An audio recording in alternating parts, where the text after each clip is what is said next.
నమస్తే, welcome to సత్యగ్రహి. నేను శివాని.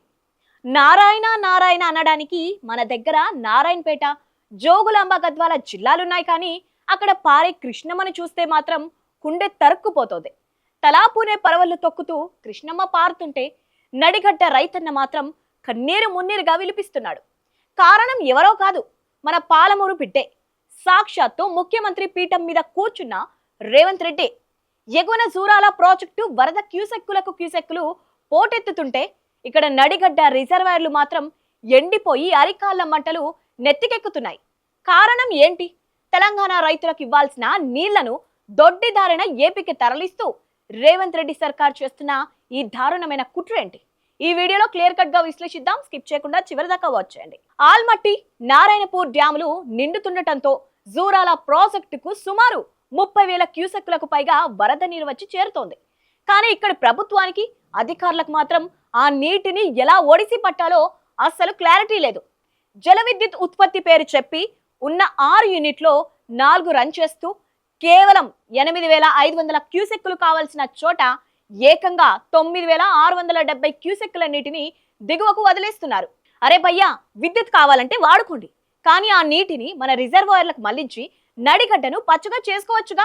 అదేంటి నీళ్ళని అలా కిందకి వదిలేస్తుంటే ఇది తెలంగాణ నీటి ప్రవాహమా, లేక ఆంధ్ర పాలకులకు వేస్తున్న సాష్టాంగ నమస్కారమా అని నడిగడ్డ రైతన్నలు సూటిగా ప్రశ్నిస్తున్నారు. ఈ వానాకాలం సీజన్లో ఎల్నినో ప్రభావం ఉంటుందని, వర్షాలు తక్కువని, ఆరుతడి పంటలే వేసుకోమని పెద్దయిన ఉచిత సలహాలు ఇస్తున్న ప్రభుత్వం మరి ఇప్పుడేమో కృష్ణమ్మ పరవళ్ళు తొక్కుతుంటే సాగుకు ఎందుకు నీళ్లు వదలడం లేదు?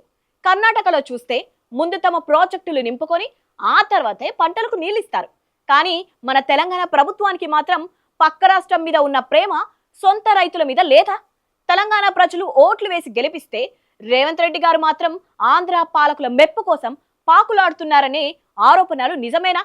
కరెంటు కోతలు ఒకవైపు, వరద నీరు కళ్ళ ముందే పారిపోయినా పట్టించుకొని వైనం చూస్తుంటే నడిగడ్డను ఈ వానాకాలంలో ఎడారిగా మార్చే పెద్ద స్కెచ్ ఏదో నడుస్తోందని స్పష్టంగా అర్థమవుతోంది.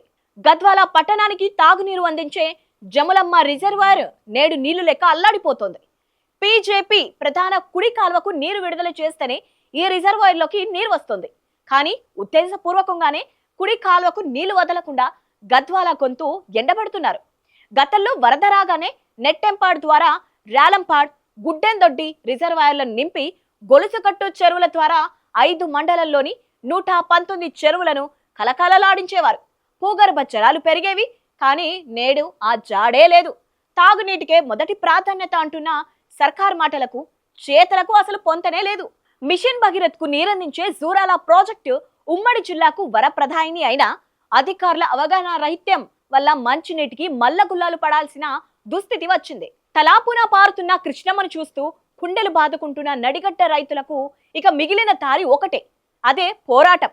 ఇప్పటికైనా సీఎం రేవంత్ రెడ్డి, ఇక్కడి అధికార పార్టీ నాయకులు కళ్ళు తెరిచి వెంటనే జూరాల రిజర్వాయర్లను నింపి కుడి కాల్వకు, నెట్టెంపాడు ప్రాజెక్టుకు నీటిని విడుదల చేయాలి. ఒకవేళ ప్రభుత్వం ఇదే నిర్లక్ష్య వైఖరిని కొనసాగిస్తే నడిగడ్డ రైతాంగం అన్ని పార్టీలను కలుపుకొని పెద్ద ఎత్తున ఉద్యమించడానికి, ప్రభుత్వానికి బుద్ధి చెప్పడానికి సిద్ధమవుతోంది. మరి రేవంత్ రెడ్డి మీ సొంత ఉమ్మడి జిల్లాల్లోని నడిగడ్డ ప్రాంతం మీద కరుణ చూపుతారా, లేక ఆంధ్ర ప్రయోజనాలే పరమావధిగా మీ పాలన సాగిస్తారా? కాలమే సమాధానం చెప్తుంది. ఈ వీడియో నచ్చినట్టయితే లైక్ చేయండి, షేర్ చేయండి. ఇలాంటి పొలిటికల్ అప్డేట్స్ కోసం మా ఛానల్ ఇప్పుడే సబ్స్క్రైబ్ చేసుకోండి.